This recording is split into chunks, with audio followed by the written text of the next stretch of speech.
Bună ziua, dragi prieteni! Sunt Olga și vă spun bine ați venit la Secretele Grădinarului. Am lipsit o săptămână, am fost plecată o săptămână, am avut onoarea să fiu prezentă la o întâlnire internațională la care au participat reprezentanții multor firme din țări diferite, din Suedia, Olanda, Germania, Austria, Serbia, Bulgaria și așa mai departe. Și iată, eu am fost invitată specială, m-am simțit foarte onorată și mi-a făcut mare plăcere să particip la o astfel de întâlnire organizată de BTU Center Internațional. Este o companie care produce biopreparate pe bază de microorganisme și în cadrul acestei întâlniri s-au discutat probleme majore legate de fertilitatea solului, de îmbunătățirea calității solului și cum putem să folosim biopreparate pe bază de microorganisme ca solul nostru să fie mai fertil, mai sănătos și producția să fie cât mai bogată. Iată, am avut mare onoare și am primit un cadou, un shorts pentru adevărați grădinari. Sunt foarte fericită.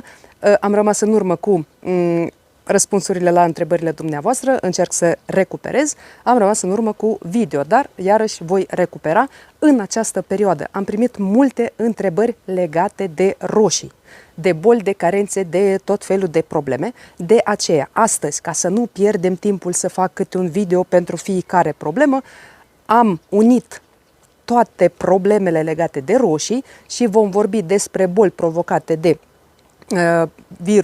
de virus, boli provocate de ciuperci și bacterii, despre carențe și despre stări fiziologice pe care mulți grădinari le confundă cu diverse boli. Vom vedea toate aceste situații, cum să le prevenim, cum să le tratăm sau ce avem de făcut dacă roșiile noastre suferă dintr-un motiv sau altul. Iată, despre toate aceste lucruri vom vorbi astăzi. Vom afla cum se tratează mană, pătare cafenie, virus și așa mai departe. Între timp, abonați-vă la canalul meu, apăsați pe clopoțel ca să fiți notificați de fiecare dată când apare câte un episod nou. Nu uitați să lăsați un like la acest video și noi începem. Toate aceste probleme eu le-am împărțit în câteva categorii. Prima categorie sunt acele boli care sunt provocate de ciuperci și bacterii. De ce le-am unit în același grup? Pentru că aceste boli de regulă apar din aceleași motive, adică condițiile apariției bolilor sunt cam aceleași, prevenția acestor boli este aceeași și tratamentele sunt cam aceleași. Al doilea grup include bolile provocate de virus. Acum văd deja că scrie cineva că nu este corect virus, este corect virusuri. Uitați-vă repede în Dex Online și acolo scrie că ambele variante sunt acceptate. Așadar, mie îmi place să spun virus. A treia categorie sunt carențe, anumite carențe care apar la roșii și a patra categorie sunt anumite stări fiziologice pe care mulți grădinari le confundă cu anumite boli. Așadar, iată, despre aceste lucruri vom vorbi astăzi. Este un adevărat ghid, așadar aveți răbdare și dacă aveți probleme cu roșiile dumneavoastră, acest video este pentru dumneavoastră și s-ar putea să găsiți să aflați toate răspunsurile la întrebările dumneavoastră. Așadar, prima categorie include acele boli care sunt provocate de ciuperci și de bacterii. Aici putem vorbi despre mană, putregaiul cenușiu, despre pătarea cafenie, tot felul de putregaiuri la rădăcinile roșiilor, fuzarioză și așa mai departe. Sunt foarte multe boli care sunt provocate de ciuperci și de bacterii. Nu are rost să le enumerăm pe toate și nici nu trebuie să le cunoașteți pe toate, nu trebuie să știți denumirea fiecărei boli. Important este să le deosebiți de boli provocate de virus, boli provocate de carențe sau dacă este vorba de anumite probleme pur fiziologice. Acest lucru, da, este foarte important, dar să știți denumirea fiecarei boli care sunt provocate de ciuperci și bacterii nu este obligatoriu. Important este să știm cum trebuie să ne protejăm roșiile împotriva acestora. În primul rând, dacă vorbim de acestea, trebuie să știm care sunt condițiile optime în care acești patogeni se dezvoltă, se înmulțesc și devin agresivi față de roșiile noastre, adică atunci când acești patogeni ne atacă plantele. Și, cu siguranță, în primul rând, ca să nu tratăm roșiile sau ca să nu realizăm că este deja prea târziu, primul lucru, cel mai bun tratament este prevenție. Prevenția este întotdeauna cea mai bună armă împotriva problemelor. Așadar, cum prevenim apariția acestor boli? În primul rând, trebuie să respectăm rotația culturilor. Dacă mă urmăriți de la bun început, probabil că deja sunteți sătui de această frază, că am pronunțat-o, cred că de vreo 1000 de ori, dar ea este extrem de importantă, mai ales atunci când vorbim de bolile tomatelor. Dacă anul acesta am plantat roșii într-un loc și acestea s-au îmbolnăvit de exemplu, de mană sau de fuzarioză, atunci în anul următor, dacă vom planta roșiile noastre în același loc, există toate șansele ca ele să se îmbolnăvească de aceeași boală și așa mai departe. Și nu veți ști de ce roșiile dumneavoastră sunt bolnave an de an și nu puteți scăpa nicicum de aceste boli. Și pe urmă veți spune că ați folosit anumite preparate, dar acestea nu funcționează sau nu sunt bune sau nu ajută deloc în astfel de cazuri. Iată de ce pot apărea boli în primul rând, pentru că nu se respectă rotația culturilor. Locul 2 îl ocupă cu siguranță pregătirea corectă a terenului. În mod normal, aceste boli apar atunci când în solul nostru se produce un dezechilibru de microfloră, da? Al microflorii. Da? În cazul acesta, când acele microorganisme care sunt patogene sunt mai multe ca număr decât acele microorganisme care sunt benefice, atunci apar boli. Aceste dezechilibre se pot întâmpla din numeroase motive. Nu are rost acum să ne gândim. Unul dintre aceste motive, cu siguranță, este folosirea incorectă a pesticidelor chimice sau folosirea incorectă a diverselor preparate în grădinile noastre, plus poate fi ger, poate fi secetă sau pot fi anumite condiții, dar iată că se poate întâmpla ca în solul nostru numărul microorganismelor benefice să scadă foarte mult și să crească foarte mult numărul microorganismelor patogene. Atunci apar boli, pentru că plantele noastre rămân neprotejate. Nu are cine să le protejeze. Asta e al doilea lucru pe care trebuie să-l știm, să pregătim corect terenul, să introducem în sol biopreparate pe bază de microorganisme și aici vorbim de tricoderma, de Bacillus subtilis, de pseudomonas și alte microorganisme benefice care se vor caza la noi în sol și vor regla acest dezechilibru și ca până la urmă acesta să dispară, ca să se echilibreze numărul microorganismelor benefice și ele să aibă grijă de solul nostru. Mai mult de atât, aceste microorganisme benefice nu vor funcționa dacă în solul nostru nu va exista organică, pentru că acestea se hrănesc în primul rând cu organică moartă. Da? Atunci vom avea nevoie să mulțim solul nostru, să folosim compost, vermicompost, să introducem, de exemplu, bălegar, dar acesta trebuie să fie foarte bine descompus. Și, în general, cu cât mai multă organică vom folosi noi în solul nostru, cu atât mai multe și diverse microorganisme benefice vor exista în solul nostru. Iată, acest lucru este extrem de important. Așa trebuie să reglăm numărul microorganismelor benefice în solul nostru. Pe urmă, când pregătim, deja concret ne pregătim plantele, da? Acestea trebuie pregătite încă din stadiul de sămânță. În primul rând, alegem acele soiuri sau acei hibrizi care sunt rezistenți la boli. Acest lucru este important dacă mai ales ați observat că la dumneavoastră se întâmplă ca roșiile să se îmbolnăvească foarte des, adică an de an poate se întâmplă o boală sau altă, ar trebui să schimbați atunci soiul sau hibridul sau soiurile sau hibrizii pe care îi folosiți la dumneavoastră în grădină. 2. Semințele trebuie tratate înainte de însămânțare. Despre pregătirea semințelor am un video, vă las linkul în descriere, acum nu ne vom opri aici. Pe urmă, dacă nu ați reușit să tratați semințele sau nu ați avut biopreparate în acel moment în care ați însămânțat roșiile dumneavoastră, atunci puteți răsadurile dumneavoastră, da, plantele atunci când ele se află în stadiu de răsad, să le tratați cu biopreparate pe bază de microorganisme, să le stropiți sau și să le udați. Adică această procedură se poate efectua de 2-3 ori atâta timp cât roșiile dumneavoastră sunt în stadiu de răsad. Pe urmă, când plantăm roșiile noastre, putem la plantare să adăugăm biopreparate pe bază de microorganisme în sol, adică împreună, adică când plantăm roșia, când o udăm, atunci folosim biopreparate pe bază de microorganisme. aceste microorganisme se vor caza în sol și vor începe să lucreze și o să ne protejeze roșiile împotriva bolilor. Dar să nu uităm că dacă nu avem materie organică în sol, acele microorganisme vor muri pentru că pur și simplu ele nu vor avea ce mânca. Așa că degeaba folosim tricoderma, de exemplu, care pe lângă protecția plantelor se ocupă și de descompunerea resturilor vegetale, pentru că ea se hrănește cu acestea.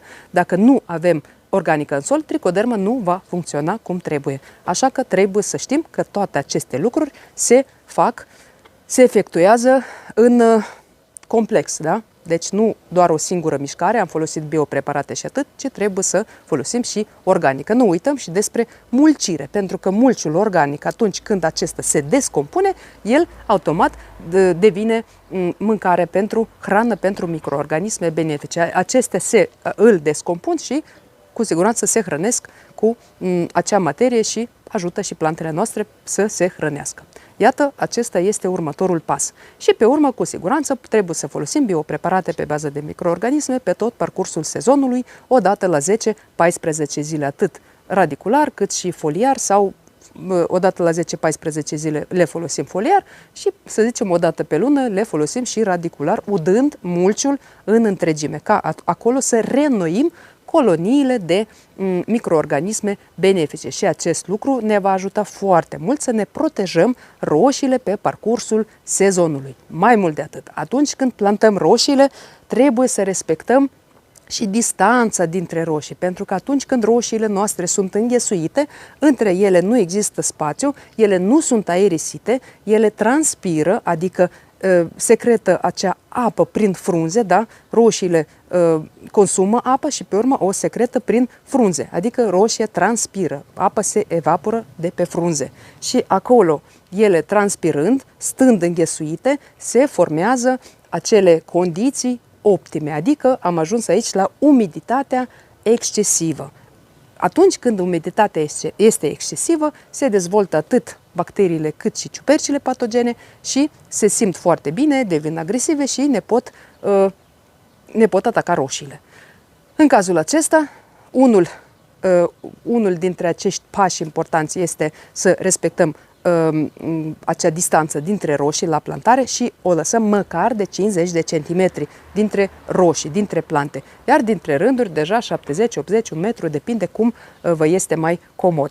Și în cazul acesta va fi primul pas. Al doilea pas, dacă dumneavoastră aveți roșiile în solar sau în seră, adică în spațiu închis, trebuie să aveți mare grijă ca acesta, de exemplu solarul, să fie aerisit din ambele părți, să aibă 2 uși de intrare și ca acestea să fie deschise în permanență, ca aerul să circule și umiditatea să nu se adune în interiorul solarului. Pentru că ea, adunându-se în interiorul solarului, acolo se va forma condens. De exemplu, dacă a picurat pe frunze și aceste picături se vor afla pe frunze un timp îndelungat, atunci pe acele frunze va fi un teren perfect pentru dezvoltarea bolilor. Mai mult de atât, atunci când udăm roșiile se udă cel mai bine este să le udăm dimineața, mai ales dacă le avem în sere sau solare. Despre acest lucru am mai vorbit, iar acum pe scurt, dacă vom uda roșiile noastre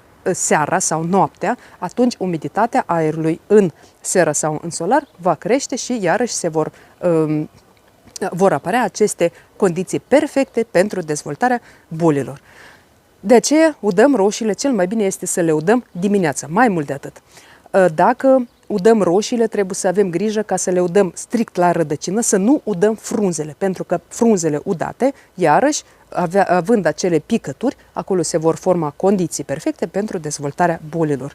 Și încă un lucru, dacă mulcim roșiile noastre, adică dacă folosim mulci, adică ce înseamnă mulcire? Mulcire înseamnă acoperirea solului cu orice tip de materiale, iar pe noi ne interesează cel mai mult materiale organice, adică mulcirea organică. Aici folosim fân, paie, iarbă cosită de gazon, rumeguș, frunze uscate, tot ce avem putem să le și amestecăm și mulcim foarte bine roșiile noastre. În cazul acesta, mulciul va juca rolul unei bariere între sol și frunzele plantei. De ce?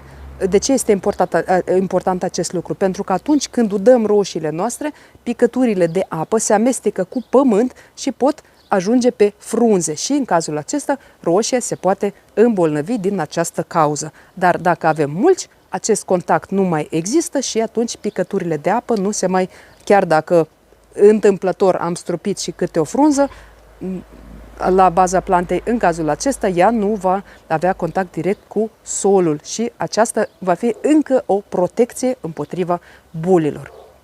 Aceste lucruri sunt foarte importante, trebuie să le știm foarte bine. Dacă aveți irigare prin picurare, este absolut perfect, pentru că în cazul acesta apa nu ajunge pe frunze și totul este bine. Încă un lucru de ce se spune că nu este bine să avem și roșii și castraveți în același solar, pentru că castraveților le place un aer umed, iar roșiilor le trebuie un aer mai uscat, pentru că atunci când aerul este foarte umed, roșiile se pot îmbolnăvi, iar în cazul castraveților, dacă aerul este uscat, atunci castraveții pot fi atacați de acarieni. Și în cazul acesta, de aceea, aceste două culturi nu se împacă, dar nu se împacă din cauza că ele nu sunt compatibile. Ele pot crește în apropiere, de exemplu în grădină, însă când vorbim despre solarii, despre spații închise, ele au nevoie de condiții diferite. Iată de ce se spune că roșiile nu se plantează lângă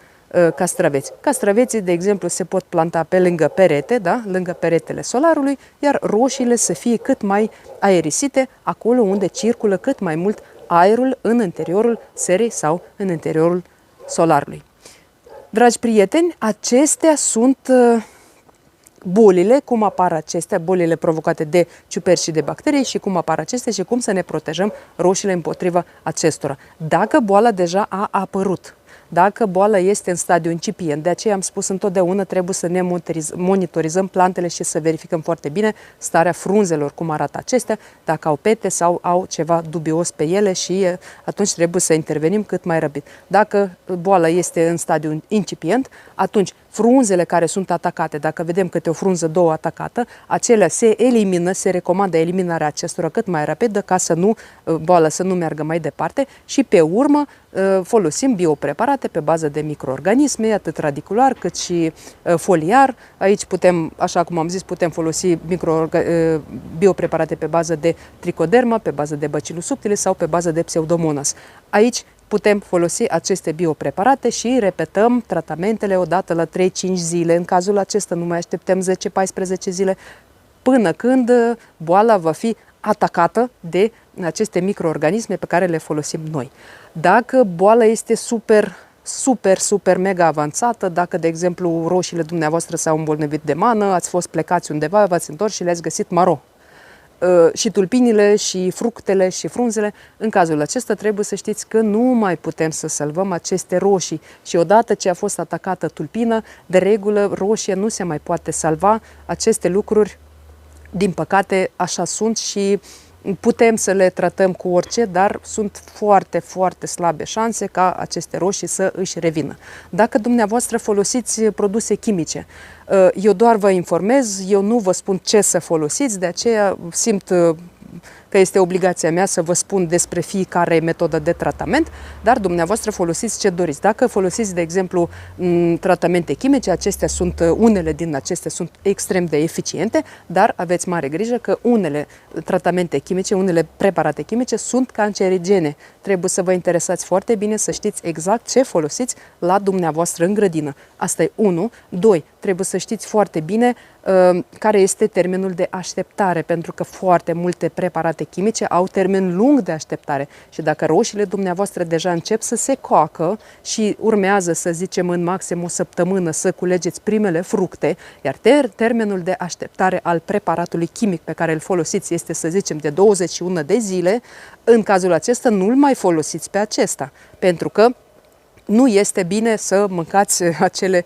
așa cum se spune, mai bine mă duc la magazin sau la piață și de acolo cumpăr roșii tratate. Da? De aceea trebuie să fiți foarte atenți. Și a treia metodă de tratamente sunt tratamente pe bază de cupru, adică acele preparate care sunt pe bază de cupru sau, cum se zice, preparate cuprice.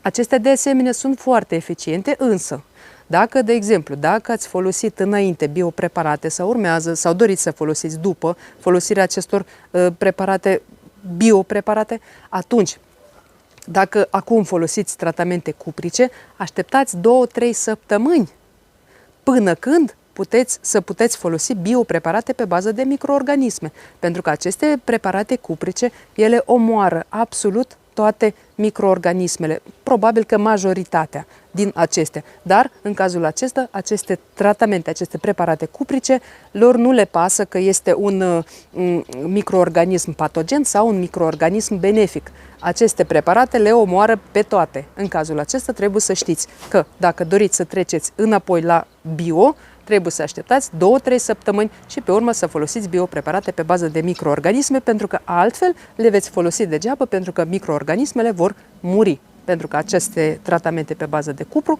le vor omorî pur și simplu. Iată, dragi prieteni, aici am vorbit despre acele boli care sunt provocate de ciuperci și bacterii. Acum trecem la virus. Despre virus nu vom vorbi mult, pentru că aici nici nu este mult de vorbit. Virusii sunt acele boli, adică acele boli care sunt provocate de virus, sunt foarte periculoase și odată ce plantele dumneavoastră s-au îmbolnăvit de virus, acestea trebuie eliminate urgent din grădină sau din solar, pentru că virusii se răspândesc foarte repede, trec de la o plantă la altă foarte repede și în cazul acesta trebuie să scăpați de acestea foarte repede. Cum ne dăm seama că sunt viruși? De regulă, virusii apar atunci când planta se îmbolnăvește de virus, ne dăm seama pentru că ea arată cu totul altfel. De exemplu, dacă vorbim de virus de ferigare, de exemplu, da? Atunci observăm că în vârful plantei frunzele practic dispar, că nu mai sunt frunze, sunt niște, ele arată ca niște ațe, sunt foarte, foarte, cum să zic, sunt foarte subțirele și arată ca ferigă. Asta acest virus se numește virusul ferigării, adică pur și simplu aceste frunze arată ca ferigă. Mai este virusul mozaicului, în cazul acesta putem observa pe frunzele roșiilor un desen foarte frumos. Am avut și eu anul trecut o plantă bolnavă de acest virus și am eliminat-o foarte repede. Ea arată ca... Deci pur și simplu frunzele plantelor arată ca și cum ar avea un desen sub formă de mozaic, sunt foarte frumos colorate, cu niște dungulițe, cu niște desene galbene, arată foarte bine, dar trebuie să știm că aceste plante trebuie iarăși eliminate foarte rapid. Virusul petelor de bronz, am avut și din acest virus, am avut acum 4 ani, de asemenea, acesta arată în vârful plantei, pe frunze apar niște pete de culoare de bronz, acestea se micșorează, vârful se micșorează, dacă aceste pete apar pe fructe, de asemenea au niște cercuri, apar niște cercuri de culoare de bronz și iată, de asemenea trebuie să le eliminăm foarte repede. Sunt și alți viruși, cu siguranță sunt foarte mulți viruși, dar ce trebuie să știm? Cum să ne protejăm plantele împotriva virusilor, având în vedere că împotriva virusilor nu există tratamente nici biologice, nici chimice, trebuie să avem grijă ca aceștia să nu intre la noi în grădină. Cum apar virusii la noi în grădini? Aceștia sunt aduși de acei dăunători care sug seva plantelor și se hrănesc prin înțepare. Adică vorbim aici de musculița albă de seră, de afide, de exemplu de cicade și de alți dăunători care se hrănesc cu seva plantelor. Adică acești dăunători se plimbă dintr-o grădină în altă sau pe câmp sau pe unde se plimbă aceștia, pe urmă sug seva plantelor bolnave și pe urmă vin la noi în grădină și ne aduc boală în grădină și ne trezim pur și simplu că plantele noastre sunt bolnave. De aceea, ca să prevenim apariția virusilor la noi în grădină, trebuie în primul rând să luptăm cu dăunătorii sau cel puțin să reducem numărul acestora la minim. Ce avem de făcut? Dacă am observat dăunători la noi în grădină, cu siguranță trebuie să îi monitorizăm tot timpul și să efectuăm tratamente. Avem foarte mare grijă că dăunătorii, mai ales aceștia care au dimensiuni mici, ei se înmulțesc foarte, foarte repede, mai ales musculița albă de seră. Dacă ați observat prezența acesteia, trebuie să efectuați cel puțin 3-4 tratamente la interval de o zi sau 3 zile maxim, pentru că la acest dăunător trece foarte puțin timp în care acest dăunător de la stadiu de ou ajunge la stadiu de adult sau de la stadiu de larvă la stadiu de adult. Atunci când efectuăm tratamente, noi practic scăpăm de adulții și pe urmă din ouă, pentru că aceste tratamente nu funcționează împotriva ouălor, pentru că ouăle nu se hrănesc și atunci din ouă apar larve și din larve apar adulții și peste o zi, 2-3, deja avem alte generații de musculiță albă de seră. De aceea trebuie să, dacă aveți sere și solare și ați observat prezența acestora, vă spun un tratament foarte simplu. Cumpărați pur și simplu acele pastile pentru țânțari, închideți ușile, aprindeți aceste pastile ca să se fumege bine în sere sau solare, dar aveți grijă să nu cumva să faceți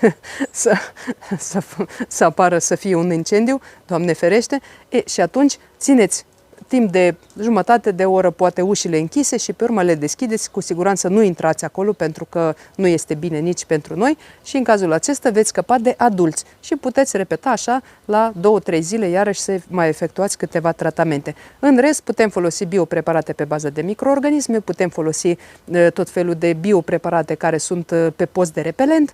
Despre toate aceste lucruri am mai vorbit, am foarte multe video legate de dăunători și acolo puteți vedea toate tratamentele pe care le putem folosi. Iată, în cazul acesta putem să prevenim apariția virusilor la noi în grădină. Acum trecem la următorul grup de probleme, așa cum le-am împărțit eu, grupul care se numește carențe. Carențele pot fi directe sau indirecte. Carențele directe sunt legate de lipsa unui element în sol și carențele indirecte sunt legate de imposibilitatea plantei de a consuma acel element. Și iată, începem cu primele carențe, cele mai des întâlnite.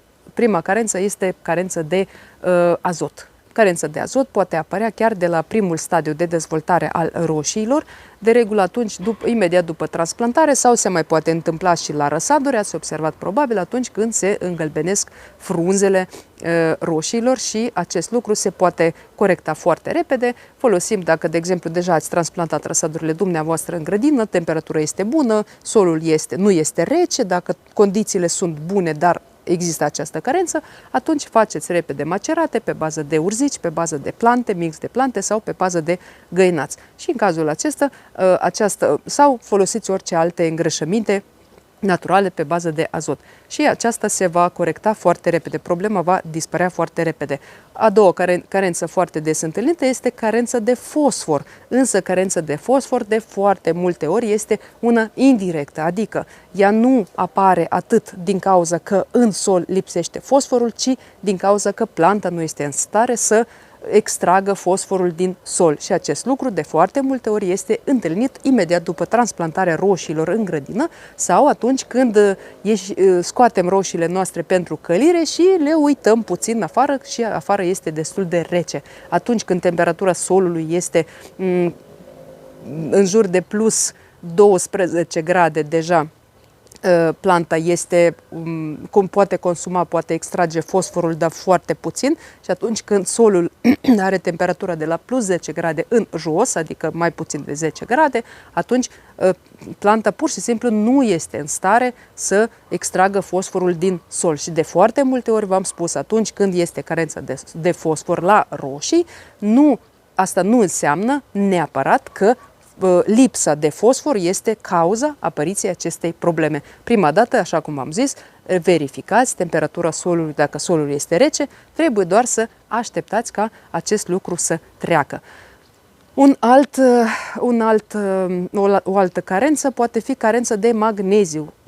Carența de magneziu, probabil că ați observat, majoritatea grădinarilor au observat, o carență de magneziu se manifestă prin apariția unui desen sub formă de mozaic pe frunzele roșilor, dar mai ales pe frunzele de la baza roșilor. De regulă, dacă această problemă apare doar la frunzele de la baza roșilor, să știți că nu trebuie să vă faceți niciun fel de griji, pentru că aceste frunze sunt deja frunze bătrâne, ele îmbătrânesc și este ceva normal. Acel magneziu care a fost în acele frunze s-a mutat mai sus și în cazul acesta nu trebuie să facem absolut nimic. Dacă, de exemplu, ați observat că toate frunzele deja s-au făcut așa, au acest desen, atunci trebuie să interveniți cu acele tratamente cu acele îngrășăminte pe bază de magneziu. O altă carență este carența de fosfor, de potasiu. Carența de potasiu se manifestă prin îngălbenirea marginilor frunzelor. Aceste margini le arată ca și cum ar fi arse și pe urmă frunza încet se usucă. Iată, asta înseamnă că este carență de potasiu. Carența de potasiu de asemenea se poate corecta foarte ușor și foarte repede. În cazul acesta putem folosi macerate pe bază de păpădie, pe bază de tătăneasă sau dacă folosim, de exemplu, cenușa. Cenușa de asemenea se poate folosi și în cazul în care este carență de fosfor și această carență este provocată de lipsă de fosfor din pământ. În cazul acesta puteți să vă uitați, am un video dedicat acestui subiect, cum folosim cenușa în grădină și puteți să vă uitați acolo și să știți cum să o folosiți în mod corect, pentru că dacă vom folosi cenușa pur și simplu pe sol, acest lucru nu este benefic pentru roșii. Roșilor le place un sol neutru spre slab acid, iar cenușa este alcalină și în cazul acesta, dacă o vom folosi în stare pură, pur și simplu o introducem în sol atunci când roșiile noastre sunt deja plantate, atunci pur și simplu pH-ul solului poate crește foarte mult, adică solul va deveni mai alcalin și roșiile vor simți un mare disconfort. O altă carență pe care o putem întâlni foarte des la roșii și această carență de 99% probabil din toate cazurile nu este provocată de lipsa acestui element, este carența de calciu. Carența de calciu se manifestă prin apariția putregaiului apical pe fruct sau din cauza carenței de calciu, de asemenea pot cădea și frunzele. Și în cazul, nu frunzele, ci florile, adică atunci când florile pur și simplu se usucă și cad de pe plante. Este una dintre cauze. Despre căderea și avortarea florilor am un video iarăși, acolo sunt toate cauzele, adică majoritatea cele mai des întâlnite cauze care duc la această problemă, iar iată că carența de calciu poate fi una dintre aceste cauze. Când apare carența de calciu? Când ea nu este legată de lipsă de calciu din sol. Atunci când, 1. Roșiile nu sunt udate bine, adică solul este uscat și planta pur și simplu nu este în stare să consume calciu. 2. Atunci când roșiile sunt udate foarte mult sau dacă plouă abundent sau dacă, de exemplu, în solarul dumneavoastră aerul este foarte umed, atunci calciul nu poate, deci calciul normal circulă de jos în sus, da? Și atunci dacă nici apa nu poate circula prin plantă, dacă aerul este foarte umed, atunci apa nu mai poate circula, planta nu mai poate evapora apă și nici calciu atunci nu mai ajunge la fruct. Și în cazul acesta, iată, apare această carență. Așadar, carența de calciu, adică putregaiul apical, nu este provocat neapărat de lipsă de calciu și nu întotdeauna aplicarea îngrășămintelor pe bază de calciu pot rezolva această problemă. Dacă aveți această problemă, prima dată trebuie să vă gândiți la confortul hidric al roșilor noastre. Adică, dacă a plouat abundent o perioadă foarte lungă, este clar că asta poate fi cauza. Dacă roșiile dumneavoastră sunt în sere sau solare și acolo nu se aerisește bine, încă o cauză. Dacă udați roșiile seara, încă o cauză, sau dacă, de exemplu, nu le-ați udat, ați uitat să le udați și roșiile simt o secetă severă și nu mai sunt în stare pur și simplu să funcționeze corect. Iată, acestea sunt cauzele. Și acum am trecut la stările fiziologice, printre care a fost și această carență de calciu, dar ea este și poate fi și din cauza carenței, din cauza lipsei de calciu din sol, sau poate fi și din cauza, iată cum am zis, este o problemă pur fiziologică. Iar alte probleme pur fiziologice mai sunt, de exemplu, îngrețirea frunzelor, da? Atunci când frunzele se răsucesc. Răsucirea frunzelor, aceasta poate fi provocată atât de secetă cât și de umiditatea prea ridicată. Atunci frunzele pur și simplu se răsucesc, se formează așa ca o bărcuță și este o formă de protecție a plantei. Despre răsucirea frunzelor, de asemenea, am vorbit de foarte multe ori. puteți să vă uitați la acest video mai târziu, acolo vedeți toate cauzele apariției acestei probleme. Și o altă problemă fiziologică poate fi, de exemplu, acea problemă care se numește cat face, adică atunci când roșiile, observați, mai ales primele roșii de pe plantă, ele sunt neuniforme, sunt foarte urâte, au niște forme foarte ciudate, zici că sunt crăpate pe interior, dar dintr-o roșie iese o altă roșie și atunci cu siguranță formele pot fi diferite. Acest lucru este provocat ori de stres pe care l-a avut planta în momentul legării fructelor, ori de o polenizare insuficientă sau polenizarea a fost deficitară, adică ceva s-a întâmplat atunci când s-a polenizat floarea sau atunci când s-a legat roșie, a fost un stres. De exemplu, dacă temperaturile sunt scăzute, acest lucru este foarte des întâlnit. De aceea, la majoritatea roșiilor, mai ales dacă vorbim despre acele roșii care formează fructe mari, acolo se întâlnește foarte des această problemă, dar dacă doar prima roșie are această formă, ea este foarte comestibilă, ea se poate consuma, nu este nicio problemă. Dacă toate roșiile sunt foarte deformate, cu crăpături în interior, să știți că aici poate fi vorba și de virus. Dacă ați observat că toate fructele sunt în aceeași stare, mai bine să eliminați o astfel de roșie din grădina dumneavoastră, pentru că dacă iarăși este virus, în cazul acesta nu este bine să o lăsați acolo sperând că îi va trece, pentru că în cazul acesta ea poate îmbolnăvi, virusul poate trece și la alte plante. Dragi prieteni, sper că am reușit să răspund la multe întrebări pe care le-am primit în toată această perioadă. Sper că ați primit multe informații utile pentru dumneavoastră și, cu siguranță, dacă mai aveți și alte întrebări, vă aștept în comentarii. Ca de obicei, vă răspund așa cum îmi permite timpul. Între timp, cu siguranță, puteți să scrieți și alte subiecte pentru viitoarele episoade. Cu siguranță am să vă mulțumesc pentru acest lucru, pentru că este un mare ajutor și pentru mine. Știu exact de ce aveți nevoie. Nu uitați să lăsați un like la acest video dacă îl considerați util și interesant. Nu uitați să vă abonați la canalul meu și apăsați pe clopoțel și alegeți toate notificările ca să fiți notificați de fiecare dată când apare un episod nou. Iar eu vă doresc sănătate, spor în toate și recolte cât mai bogate. Ne vedem data viitoare. La revedere!